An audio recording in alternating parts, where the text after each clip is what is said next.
ایک بطخ کے بدصورت چوزے۔ یہ ایک روشن موسم گرما کی دوپہر تھی۔ ماں بطخ نے انڈے دینے کے لیے تالاب کے قریب ایک درخت کے نیچے خوبصورت جگہ تلاش کر لی تھی۔ اس نے 5 انڈے دیے۔ اچانک اس نے محسوس کیا کہ 5 انڈوں میں سے ایک انڈا مختلف تھا۔ وہ تھوڑا پریشان ہو گئی، لیکن اس نے ان کے ٹوٹنے کا انتظار کیا۔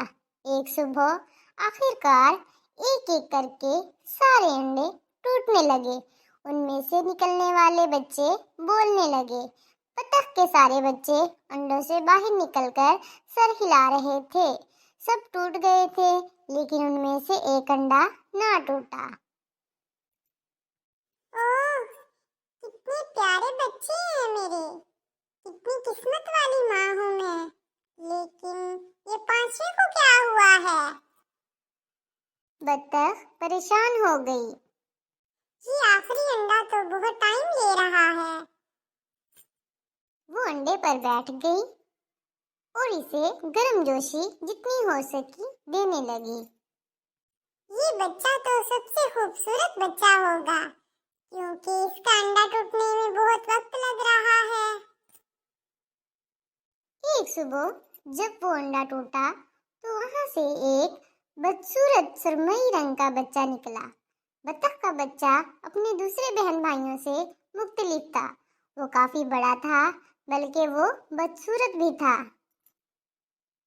میرے دوسرے بچوں میں تو ایسا کوئی نہیں دکھتا، یہ بچہ تو بدصورت ہے۔ ماں بطخ اپنے اس بچے کو دیکھ کر بڑی حیران تھی اور بہت اداس بھی تھی۔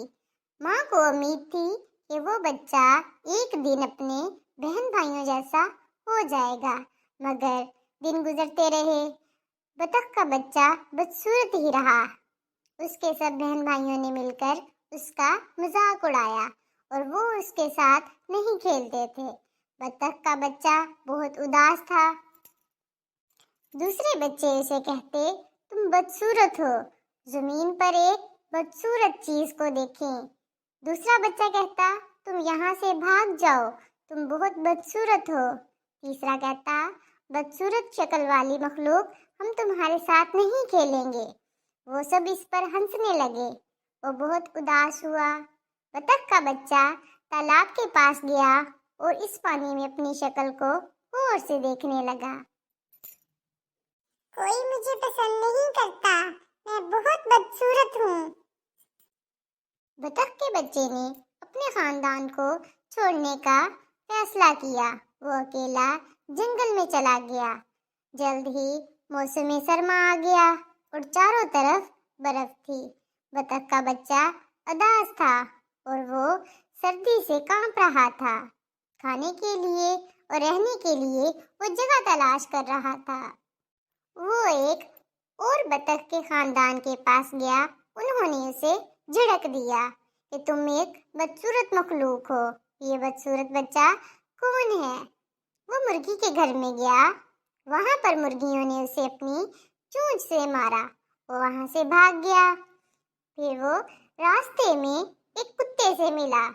کتے نے اسے دیکھا اور وہاں سے چلا گیا۔ بطخ کے بدصورت بچے نے خود سے سوچا، میں نہیں جانتا تھا کہ میں اتنا بدصورت ہوں کہ کتا بھی مجھے کھانا پسند نہیں کرے گا۔ بدصورت بچے نے واپس جنگل میں بھٹکنا شروع کر دیا۔ وہاں وہ ایک کسان سے ملا جو اسے اپنے گھر لے گیا، لیکن وہاں پر رہنے والی بلی نے اسے بہت پریشان کیا تو اس نے کسان کا گھر بھی چھوڑ دیا۔ جیسے ہی موسم بہار آیا، ایک بار پھر ساری چیزیں تازہ اور ہری بھری ہو گئیں۔ وہ چلتا گیا اور چلتا گیا۔ اس نے ایک ندی دیکھی۔ وہ پانی دیکھ کر بہت خوش ہوا۔ وہ اس ندی کے قریب گیا اور ایک خوبصورت راج ہنس کو دیکھا۔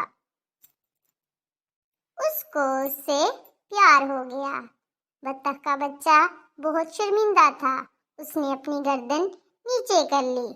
سر نیچے کرتے ہی اس نے پانی میں اپنا عکس دیکھا تو وہ حیران رہ گیا، کافی پریشان ہوا، کیونکہ وہ اب بدصورت نہیں تھا، وہ ایک خوبصورت راج ہنس میں بدل گیا تھا۔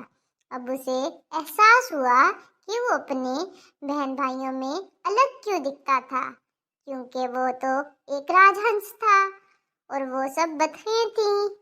اس نے اس خوبصورت ہنس سے شادی کر لی تھی جس سے وہ پیار کرتا تھا۔ اس کے بعد وہ ہمیشہ خوش رہنے لگا۔ تو پیارے بچوں، اس کہانی سے ہمیں یہ سبق ملتا ہے کہ کوئی بھی چیز بدصورت نہیں ہوتی۔